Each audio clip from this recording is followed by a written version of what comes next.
Colorado Territory, July 1873. The sun was just tipping over the edge of the Sangre de Cristo Mountains when the woman with the scar on her cheek stepped off the westbound stagecoach and into the dust of Delton Creek. She was alone. No trunk, no smile. Just a canvas satchel held tight to her side and a look in her eyes like she had forgotten how to hope. Her name was Selene Granger, and she had never danced in her life. The town barely looked up. A ranch hand spat tobacco juice near the general store. A dog barked at nothing, but one man saw her. He was sitting near the corral outside the livery, legs stretched out, hat tipped down against the light. He looked maybe 30, lean and broad-shouldered, with a weathered face that had seen too many winters for how young he was. His name was Lawton Decker, and he was a cowboy, born and raised on the back of a horse. Lawton watched her walk straight through the center of town like she had something to prove. She did. Selene had come to Delton Creek looking for work. She had no family left, no husband, and no patience for anyone's pity. 2 years ago, her husband had taken their 2 sons Bennett and Bram and rode for Idaho, promising to send for her once he had land. He never sent word. She waited a year, then another. Then she stopped waiting. Someone in Fort Garland said they heard a man matching his description had passed through Delton Creek with a woman who was not his wife. That was 3 months ago. Selene packed up and left. But when she asked around that first day in town, no one had seen him or anyone like him. It was a dead end. "You looking for someone?" Lawton asked that evening, when she sat alone at the edge of the saloon porch, her satchel still tight in her grip. She glanced over, not expecting kindness. "Not anymore." He nodded like he understood. "You got a place to stay?" "I will." The next morning, she took a job at the boarding house folding linens and helping in the kitchen. She worked quiet, steady, didn't speak unless spoken to. But Lawton saw her every morning when she walked past the livery, and every night when she came back from the mercantile with a sack of flour or a new bar of lye soap. She always looked tired, always looked alone. On the 4th day, he caught up to her outside the church, where she stood staring at the empty bell tower like it might tell her something. "You know," he said, keeping his voice low, "we got a dance tomorrow night, just out by the creek. Folks bring fiddles, someone's ma bakes pies. You could come." She shook her head before he finished. "I do not dance. Never, never." He did not press her, just touched the brim of his hat and walked away. That night, rain came, the kind that slapped the windows and filled the gutters with mud. Selene sat in the attic room of the boarding house with her boots beside the stove and her satchel at her feet. Inside that satchel was a folded piece of paper, a drawing her youngest boy had made before he left. A stick-figure family. A son in the corner. Her name written in shaky letters. She cried without sound. The next evening, the dance started just after sunset. Lanterns were strung from tree branches, and somebody's cousin played the fiddle while a girl with a gap-toothed smile clapped along. Selene walked by on her way back from the river, not planning to stop. But she did. Lawton was there, leaning against a fence post, watching the firelight move across the clearing. He caught her eye and started walking toward her without hesitation. "You came," he said. "I was passing through. You could pass through a little slower." She looked past him, where couples were laughing and spinning, boots thudding against packed earth. "I told you, I do not dance." He held out his hand. "Then dance with me now." She stared at him. No one had ever asked her like that. Not her husband. Not any man. Lawton's hand was steady, his eyes even more so. She slid her fingers into his, and for the first time in 34 years, Selene Granger danced. It was not graceful. Her steps were slow, uncertain, but she let him lead, and his hands on her waist, his voice low in her ear counting steps, 1, 2, turn. made her feel something she had not felt in a long, long time. Safe. When the song ended, she did not let go. They sat by the fire after, sharing a cup of black coffee. She told him about her boys. How Bram was 5 when he left and Bennett just 8. How she waited every day for a letter that never came. Lawton listened. He did not interrupt. Just nodded, his jaw tight, like he carried his own ache too. "My pa left when I was 10, he said finally. "Never came back. My ma raised me and my younger sister out on a dry patch of land east of here. I know what it is to wait for someone who does not come." Selene looked at him. Really looked. There was no pity in his eyes. Only something quiet and true. "Why are you being kind to me?" she asked. He reached over and brushed a strand of hair behind her ear. "Because you deserve it." They did not kiss. Not yet. But that night, when he walked her home and she paused on the steps, something changed between them. A thread pulled tight. "I will see you tomorrow?" he asked. She nodded. And for the first time since the day her boys rode away, Selene Granger smiled. The morning after the dance, Selene stood beside the wash barrel behind the boarding house, sleeves rolled and palms raw from scrubbing. The air still held the scent of rain, sharp and clean, but the ground had begun to dry, cracking along the edges of the footpath. She worked quietly, but her thoughts wandered, drifting back to the feel of Lawton's hand guiding hers, the sound of his voice low and sure over the fiddle notes. She did not let herself linger on it long. By late afternoon, she was sent to the livery with a note for Mrs. Greeley's feed order. The barn sat warm in the golden light, horses rustling in their stalls. Inside, Lawton was pitching hay, his shirt damp at the collar, his sleeves shoved to his elbows. "You're back," he said, resting the pitchfork against the wall. "It's an errand. Still counts." She handed him the folded note. He didn't read it right away. "You slept all right?" he asked. "I did. Glad to hear it." He unfolded the paper, scanned it, and nodded. "I'll have this ready by evening. You can take it back or I can bring it by. I'll wait."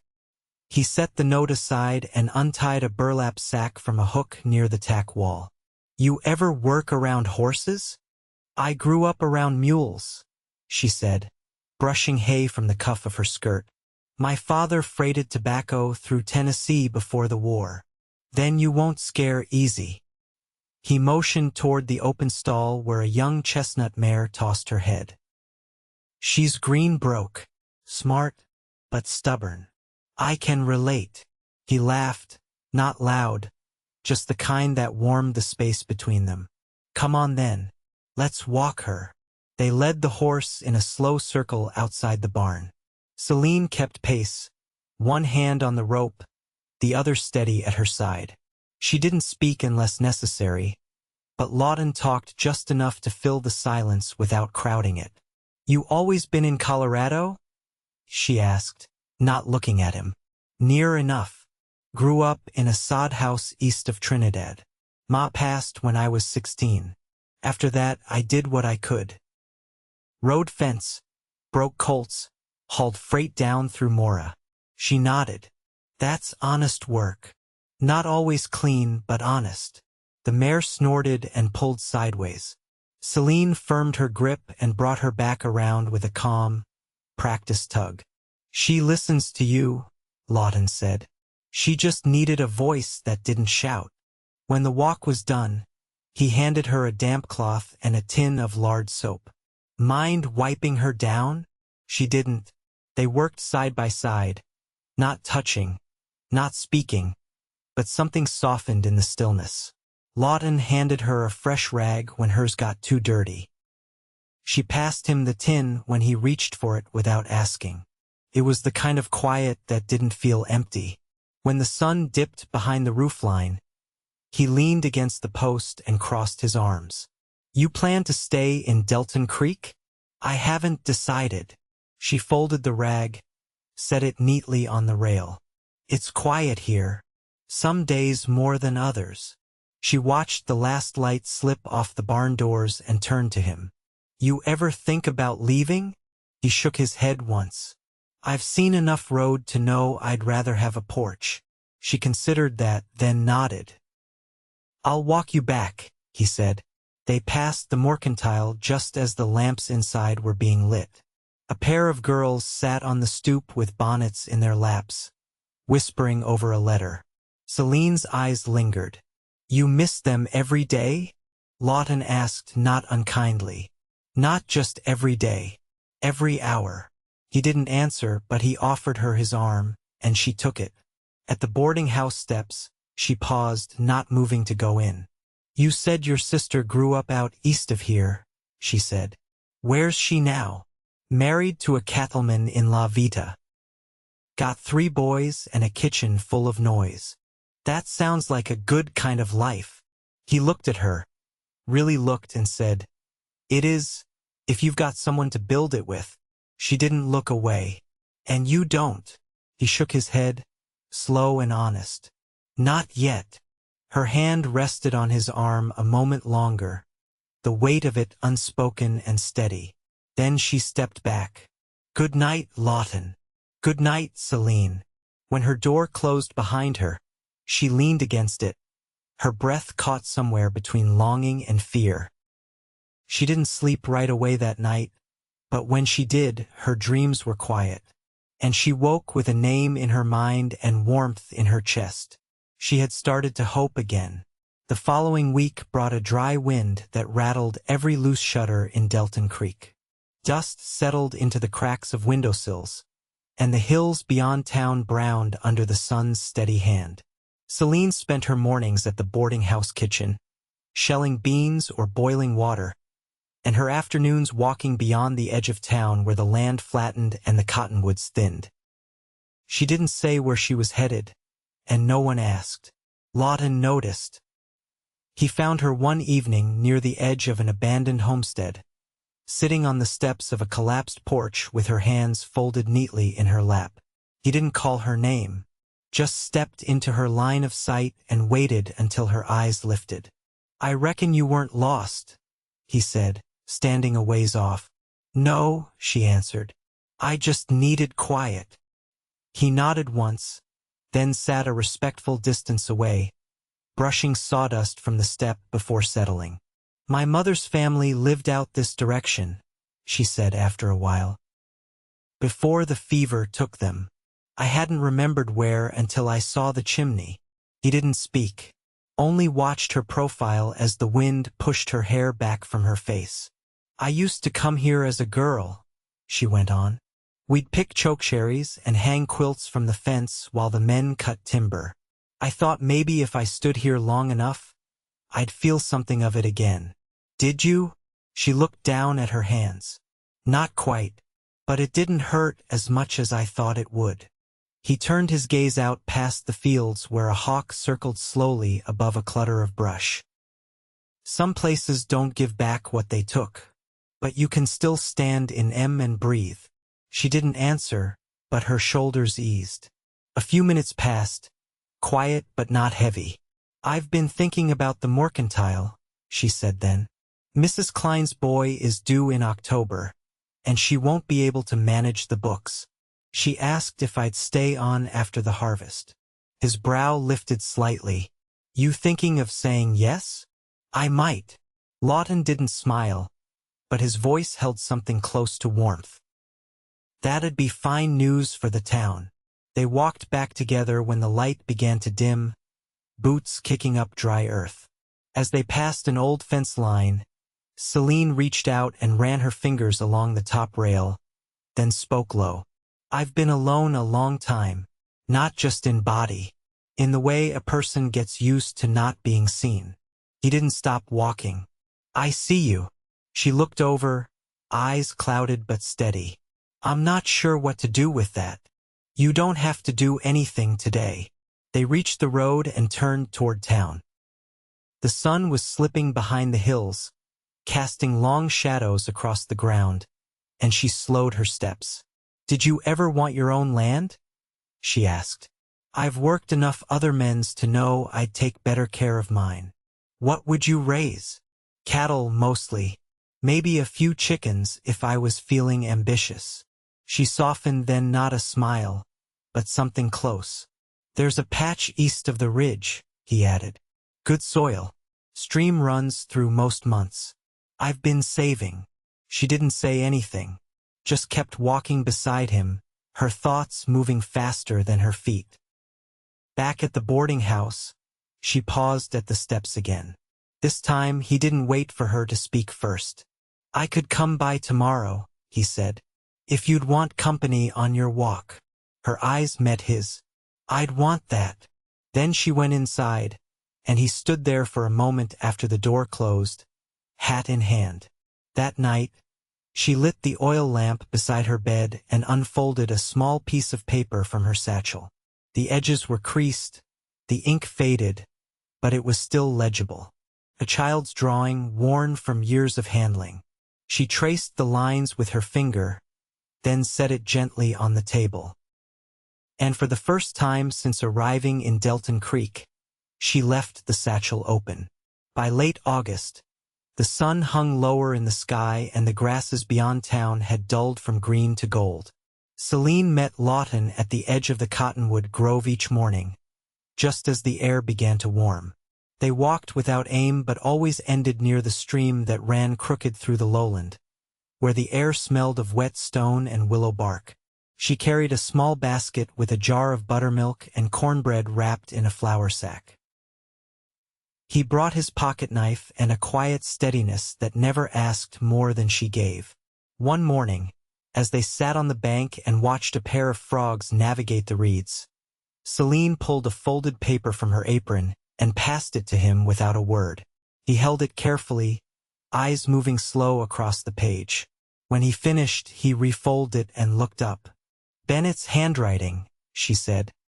He was learning to spell when they left. I found it tucked in the bottom of a drawer this week. Lawton didn't speak at first. He handed it back with both hands, his fingers brushing hers. You still think about going after them? She rested the paper on her knee. I used to believe I had to, that if I didn't find them, I'd never be whole. But I don't know what I'd be walking into, and I don't know if they'd even want me to. That's a hard thing. I think I'm tired of living for ghosts. He picked a blade of grass and turned it between his fingers. Then maybe it's time you lived for yourself. She glanced toward him, the lines at her eyes softening. And what would that look like, do you think? He didn't look away. Maybe it looks like planting something and seeing it come up. Maybe it's waking up in the same place every day and knowing someone else is, too. She didn't answer right off. Instead, she pulled a small tin from the basket and opened it. Inside were 3 buttons, a lock of hair tied with thread, and a faded strip of cloth embroidered with initials. Things I've carried too long, she said. I was thinking I'd bury them, not to forget, but to let go. He nodded. You want me to wait here? No. I think I want you to come.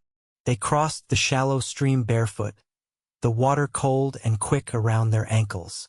On the other side, she knelt beneath a cedar and used a flat stone to dig a shallow hollow. She placed the tin inside, covered it, and pressed her palms into the earth. Lawton didn't speak. He only stood behind her, hat in hand, head bowed. Afterward, they sat on the ridge and watched the wind move through the grass below. She leaned slightly toward him, just enough that their shoulders touched. I used to think I'd never want another man's hands on me, she said. Not after what I lost. His voice was quiet. You're allowed to want again. I know. I just didn't expect to. He turned to face her. I would never take more than you gave. Her breath caught, not out of fear, but relief. She reached for his hand. Her fingers were rough, his calloused, but they fit easy, like they'd been made to find each other. That evening, they returned to town together, walking slower than usual. She stopped outside the mercantile, where lamplight glowed warm behind the window pane. I told Mrs. Klein I'd stay through winter, she said. She's going to teach me the books. He looked at her, real pride in his face. You'll take to it fine. I think I want to learn more than just the numbers. He stepped closer. Like what? She met his eyes. Like how to build something steady. Something that lasts. He didn't kiss her, not yet, but he brushed his thumb along the edge of her cheek, where the scar curved toward her jaw. She held still beneath his touch, her eyes not closing but watching him, open and sure. I'll be here, he said. Every step. She smiled, not small but full. Then she turned and went inside. Upstairs, in her quiet room, she didn't light the lamp right away. She stood at the window and watched the street below until Lawton's shape faded into shadow. There was peace in her chest now, not the kind that came from forgetting but from forgiving the years that couldn't be undone. She undressed slowly, folding her skirt, her blouse, setting them in the wash basin. When she lay down, she didn't reach for the satchel. She no longer needed to. September came in cool and bright, the sky high and pale as bone. Selene had taken to wearing her shawl in the mornings, though by noon the sun still climbed strong enough to warm the boards outside the mercantile. Her days filled themselves ledgers, deliveries, small-town needs that shaped themselves around her hands, and she moved through them with purpose. Her steps no longer guarded, her voice easier. Lawton came by each evening just before closing. Sometimes he lingered at the porch rail, sometimes he helped carry in the barrels from the wagons. He never asked for more time than she gave, but she gave more each day. One late afternoon, as she balanced a crate of tin goods on her hip, he pushed open the door and stepped inside, hat in hand. Got a question, he said, voice steady. She set the crate down, brushing her palms against her skirt. All right. I've been working that patch east of the ridge, clearing stone, checking the stream bed. Me and a neighbor are splitting the fence line. She waited, watching him. There's a house up there, he added. 1 room and a lean-to, but the roof holds and the stove draws clean. I was thinking, I'd like to make it something better. With someone. Her breath caught, just once, but she didn't look away. You're asking me. I am. Her fingers curled lightly against the counter. And you're sure? I've been sure a while now. She came around the counter, stood before him, close enough to see the faint sunburn across his collarbone. Then I won't waste your time. He smiled, not wide, but deep, and took her hand. I don't plan on wasting yours. They married in the church with the empty bell tower, just past the harvest. Mrs. Klein lent her a dress with lace at the sleeves, and Lawton wore a coat that had belonged to his grandfather. The service was short. Reverend Mercer spoke plain and true, and no one wept, though Selene's hands trembled when she laced her fingers through Lawton's. Afterward, they rode out together toward the ridge, her bundle tied behind his saddle, her bonnet tugged low against the wind. The cottonwoods had begun to yellow, and the air smelled of cut hay and wood smoke. The house was small but clean. He had whitewashed the walls and laid a rug by the door. On the table sat a loaf of bread and a tin of preserves, and beside them, a small wooden box. "What's this?" she asked. He opened it. Inside lay a strip of linen, carefully embroidered with 2 new initials beside the faded ones she had once buried in the cedar grove. "I thought you might want them all together now." Her throat tightened. She reached out, touched the stitching, then stepped into his arms. That night, they lay beside the open window, the quilt pulled to their chins. She traced the shape of his shoulder, the scar along his ribs, the curve of his hand resting against her hip. "I never thought I'd feel like I belonged anywhere again," she said quietly. "You belong here," he answered. "You belong with me." She pressed her lips to his chest, just over his heartbeat. "I know." In the months that followed, they built a garden along the southern edge of the house. He carved troughs for water, and she planted beans and turnips and rows of sweet mint. In the evenings, they sat on the stoop, her head against his shoulder, his arm around her waist. She never wrote to Idaho again. The ache didn't vanish, but it dulled, reshaped itself into something she could carry. Sometimes, when the wind blew from the north and the sky turned the color of old tin, she'd bring out the boy's drawing and pin it above the hearth. Lawton never asked her to put it away. In the spring, she felt the first stirrings of new life inside her. She told him in the garden, kneeling beside the bed of peas, her hand resting low on her belly. He looked at her for a long moment, then reached out and cupped her face. "We'll raise them right," he said. "I know." They named their daughter Clara, after Selene's mother. She was born on a warm June morning, her cry strong, her fingers curled tight around Lawton's thumb. They wrapped her in linen and laid her in the cradle Lawton built from pine, the same pine that framed their doorway. There was no more loneliness, no more waiting, only the quiet joy of shared mornings, of a porch lined with boots and a hearth that never went cold. And every night, when Selene lay down beside her husband, his hand always found hers beneath the quilt. They lived that way steadily, lovingly for all their days.